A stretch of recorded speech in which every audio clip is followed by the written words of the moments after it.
अच्छा बच्चों, मैं आप लोगों को बता रही थी कि आपके मेटाबॉलिज्म में कोई डिफेक्ट है, फॉर एग्जांपल किडनी का डिफेक्ट है, जिसकी वजह से आपकी बॉडी से बाइकार्बोनेट सही से एक्सक्रीट आउट नहीं हो रहे। ठीक है। अब जब एक्सक्रीट आउट नहीं हो रहे तो इसकी रिटेंशन हो रही है और अल्कलिनिटी बढ़ रही है, बेस आपकी बॉडी में बढ़ रही है। ठीक है।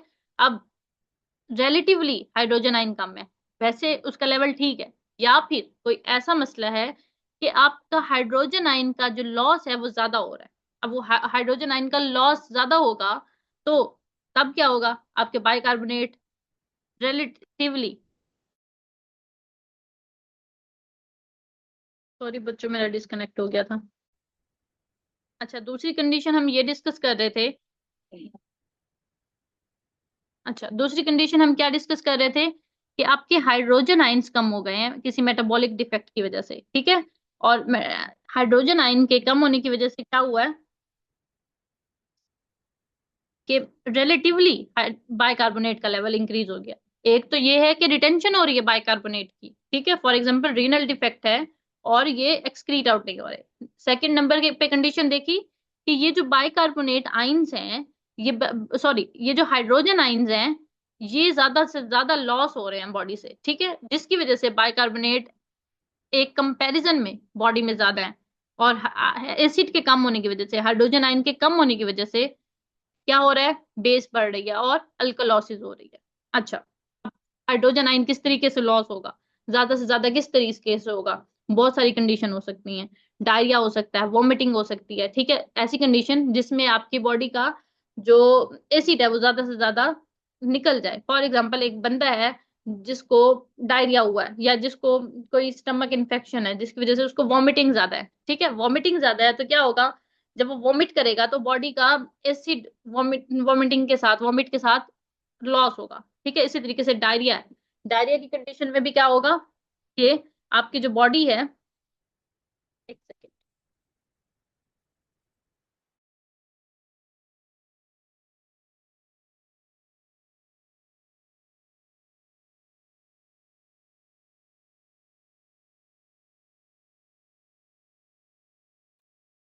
अच्छा, डायरिया की कंडीशन में भी क्या होगा कि आपकी बॉडी से न्यूट्रिएंट्स लॉस हो रहे होते हैं। ठीक है। इन कंडीशन में भी क्या होगा कि एक चीज कम हो गई है जिसकी वजह से दूसरी चीज का रिलेटिव इंक्रीज हो गया है। अब ये हमने वो चीजें डिस्कस कर ली हैं कि जिसकी बेसिस पे हम टाइप बनाते हैं। सॉरी, इसकी कंपनसेशन तो रह गई है। अब हमने देख लिया कि मेटाबॉलिक डिफेक्ट में क्या हुआ कि बेस बढ़ गई। अब बेस बढ़ गई तो इसको हमने किस तरीके से न्यूट्रलाइज करना है, या तो बेस को कम करके या तो एसिड को इंक्रीज करके। अब क्योंकि यहाँ पे मेटाबॉलिक डिफेक्ट है तो कंपनसेशन कौन सी आएगी, रीनल। ठीक है। अब रीनल कंपनसेशन किस तरीके से आएगी, रेस्पिरेटरी। हाँ सॉरी सॉरी, हाँ रिस्पायरेटरी। रिस्पायरेटरी रिस्पायरेटरी किस तरीके से आएगी कि आपकी जो कार्बन डाइऑक्साइड है उसकी रिटेंशन की जाएगी। ठीक है। ताकि बॉडी में एसिड बढ़ जाए।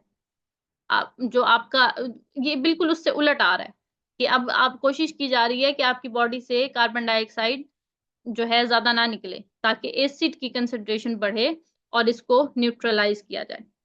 यहां तक बच्चों आप लोगों को समझ आ गई है। जी आप ही। अच्छा, ये तो हो गई बच्चों टाइप्स। ठीक है। कि किस तरीके से एसिडोसिस होती है, किस तरीके से अल्कलोसिस होती है, एसिडोसिस और अल्कलोसिस क्या होते हैं, कितनी टाइप्स होती हैं, और उन टाइप्स की कंपनसेशन किस तरीके से होती है। ठीक। अब आपका रह गया है कि नॉर्मल फिजियोलॉजिकल मैकेनिज्म्स कौन कौन से होते हैं जो कि आपकी बॉडी में नॉर्मली, नॉर्मल कंडीशन में किस तरीके से एसिड और बेस को मेंटेन रखते हैं, इक्विलिब्रियम में किस तरीके से आपकी पीएच को एक नैरो रेंज में मेंटेन रखा जाता है। ठीक है। अब वो अब आप लोग मुझे बताओ कि अभी पढ़ा दूं या वो कल करना है, इतना काफी है या फिर आगे मैं पढ़ा दूं।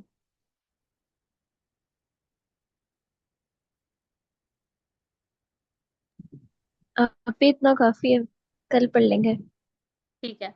ऐसे तो मेरी कोशिश बच्चों आज पता यही थी कि मैं जो है ना आज ही ये खत्म करा दूं, लेकिन मेरा ना एकदम से हौसला गिर जाता है जब मुझे 2 से 3 लीव्स एक साथ आ जाती हैं।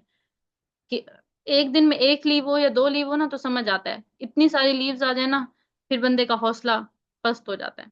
मुझे लग रहा है आप लोग थक गए हो, अगर आप लोगों को ब्रेक चाहिए, वैसे ब्रेक मेरे ख्याल में आ जाता होता है जब टेस्ट होता है उससे पहले। फिर भी ब्रेक चाहिए, तो हम एक संडे टेस्ट को स्किप कर सकते हैं, ताकि कम से कम आप लोग फेडअप ना हो और लेक्चर तो प्रॉपरली लो ना। या तो फिर मुझे लग रहा है कि रीजन ये है कि मैं रिकॉर्डेड लेक्चर प्रोवाइड कर देती हूँ, इस वजह से बच्चे लेजी हो रहे हैं। आई डोंट नो, लेकिन यकीन करें आखिरी टाइम पे जब मुझे इतनी सारी लीव्स आई हैं ना, तो मेरा हौसला पस्त हो गया, दिल नहीं कर रहा था मेरा पढ़ाने का। अच्छा, कल वाल कल करवा दें, ठीक है कल करवा देंगे जैनब। बाकी कल कर लेते हैं, आज के लिए इतना काफी कर लेते हैं। और फिर ये कल ये टॉपिक खत्म हो जाएगा। नहीं कल नहीं, कल तो आप लोगों की प्रेजेंटेशन है, फिर ये टॉपिक मंडे पे चला जाएगा। ठीक है, फिर मंडे इसको कंटिन्यू करते हैं, मंडे इसको खत्म कर लेंगे। कल जिस जिस बच्चे की प्रेजेंटेशन है और वो मौजूद है, तो उनको बेस्ट ऑफ लक। ठीक है, और फिर अपना अच्छे से टेस्ट प्रिपेयर कीजिएगा, क्योंकि एनपीएन में आप लोगों को मसला था, तो मैं चाह रही थी कि एनपीएन आप लोगों का अच्छे तरीके से हो जाए, इसलिए प्रेजेंटेशंस रखी थी। ठीक है, ये टेस्ट हो जाए, फिर उसके बाद फिर लेक्चर्स, आप लोगों के लेक्चर्स जो है मोस्टली 7 8 8 9 और बचे होंगे, उसके बाद आप लोगों का सिलेबस खत्म हो जाएगा। फिर आप लोगों के टेस्ट ही हैं इंपॉर्टेंट टॉपिक्स के, तो काइंडली कोऑपरेट करें, बाकी बच्चों से भी कहें कि लेक्चर्स लिया करें, आप लोगों का फायदा होगा। ठीक है, बहुत सारी चीजें होती हैं जो रिकॉर्डेड लेक्चर में नेटवर्क इशू की वजह से सही से नहीं आ पाती, लाइव में तो वो रिपीट हो जाती हैं। चलें बच्चे, मुझे ना इजाजत दें, आप लोग भी रेस्ट करें। अल्लाह हाफिज। अगर यहाँ से कोई चीज ना अल्लाह समझ हाफिज। आई हो तो लाजमी पूछ लीजिएगा।